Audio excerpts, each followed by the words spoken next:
the pen of wishes. In her 16th birthday, Clara's grandmother handed her a box wrapped in faded velvet. Inside was an elegant fountain pen with a deep emerald barrel and a golden tip.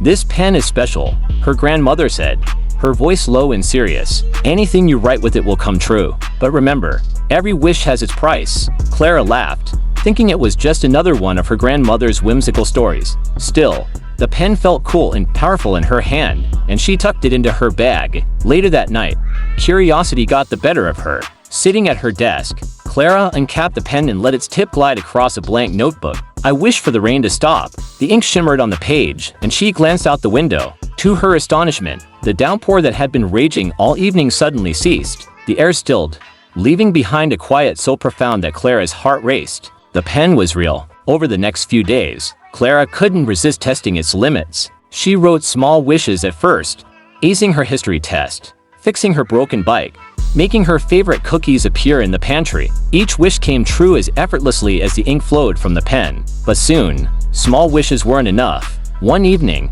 she stared at the empty page, her heart aching with a longing she rarely voiced. With trembling fingers, she wrote, "I wish my dad would come back." Her father had been gone for years, lost to a car accident. The room grew cold as the ink dried, and Clara felt a strange hum in the air. Moments later, a knock echoed at the door. Clara's heart leapt as she ran to open it, only to freeze in place. Her father stood there, but his eyes were hollow, his skin pale as the moon. "Clara," he said, his voice distant and wrong. She screamed, slamming the door shut, her hands shaking. She ran back to the notebook, frantic. "I wish my dad never came back," she scribbled, tears smudging the ink. The cold vanished, and the house fell silent. When she opened the door again, the space beyond was empty, as if nothing had happened. Clara stared at the pen, horrified. Her grandmother's words echoed in her mind.